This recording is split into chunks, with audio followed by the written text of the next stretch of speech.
नमस्ते दोस्तों, आज के वीडियो में हम लेके आए हैं आरएनए। तो इससे पहले हम लोग डीएनए के बारे में जान चुके हैं इसी चैनल पे। अब हम लोग बारीकी से आरएनए के बारे में चर्चा करेंगे। तो ये आरएनए जो है, आरएनए का पूरा नाम राइबो न्यूक्लिक एसिड है। ये आरएनए जो होता है, ये इसकी संरचना यदि देखा जाए तो ये डीएनए की तरह ही होती है आरएनए की संरचना। और आरएनए जो है ये डीएनए से बनता है, इसलिए इसे संकरण आरएनए कहते हैं। आरएनए जो है कोशिका द्रव में पाया जाता है।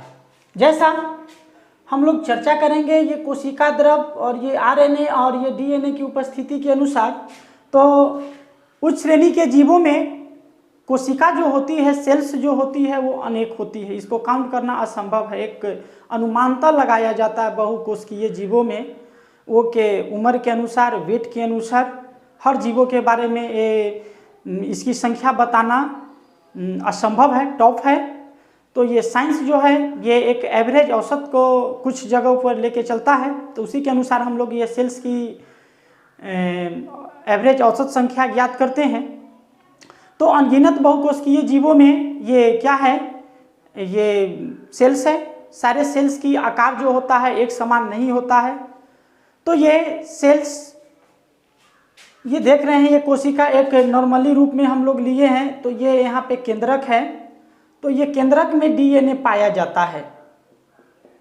ये केंद्रक जो होता है ये इसी में क्रोमोसोम मौजूद होते हैं, तो ये डीएनए यहाँ पाया जाता है। और ये कोशिका झिल्ली है और ये कोशिका द्रव है। ये केंद्रक और कोशिका झिल्ली के बीच के ये चारों बगल जो भाग है और इसमें बिखरे हुए बहुत सारे ऑर्गन्स जो होते हैं वो मौजूद होते हैं। तो उसी में ये कोशिका द्रव इसी को कहते हैं। और इसी कोशिका द्रव में ये आरएनए जो होता है ये पाया जाता है। ये कोशिका द्रव में अनगिनत जैसे ऑर्गन्स है, जैसे माइटोकॉन्ड्रिया है, लवक है, लाइसोसोम है, गोल्गी बॉडी है, इंडोप्लाज्मिक रेटिकुलम है, ये सब के सब जो ऑर्गन्स है ये कोशिका द्रव में ही ये चारों साइड से ये बिखरे हुए रहते हैं। तो यहीं पे ये क्या होता है, ये आरएनए पाया जाता है। और ये आरएनए की यदि हम लोग बात करते हैं तो ये आरएनए का अणुभार जो है वो डीएनए से बहुत ही कम होता है। आरएनए का प्रमुख काम प्रोटीन संश्लेषण करना है और डीएनए जो है आनुवंशिक सूचना को ट्रांसफर करता है। लेकिन यहाँ पे एक अपवाद है, क्योंकि विज्ञान जो है ये एक अपवादों की क्षेत्र है। विज्ञान में बहुत सारी जगह यहाँ पे हमको खासकर जीव विज्ञान में अपवाद के क्षेत्र में बहुत सारी चीज़ मिलते हैं, जहाँ एक तरफ विज्ञान कहता है कि ये नहीं होता है, वहीं दूसरी तरफ वो उसके अपवाद में वो वर्क करता है। तो हम यहाँ कह रहे हैं, हम लोग के कहने का मतलब है, जानने का ये कि आरएनए का प्रमुख काम प्रोटीन संश्लेषण करना है।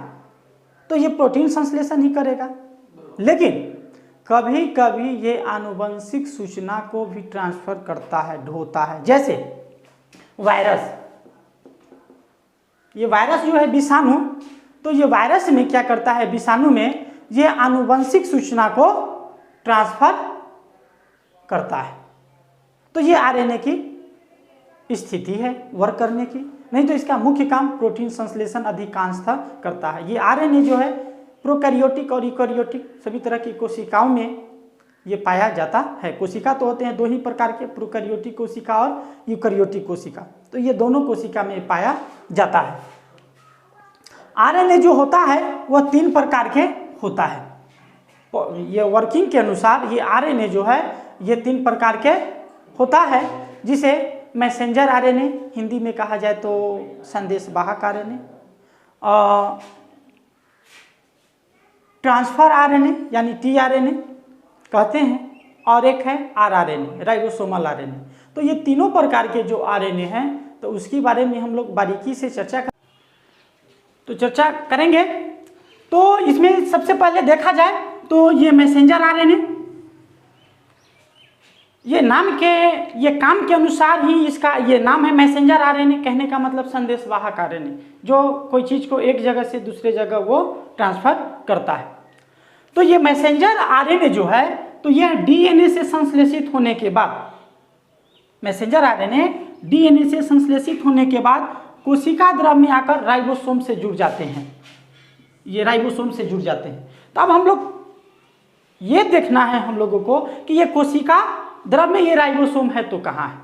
तो ये जैसा कि एक सेल पे हम लोगों ने चर्चा किया था, तो ये सेल में ये चारों तरफ से जो बिखरे हुए जो अंग है, उसी में ये कोशिका द्रव में ही सब के सब अंग पाए जाते हैं, जैसे माइटोकॉन्ड्रिया है, गोल्गी बॉडी, लवक, ये सब के सब।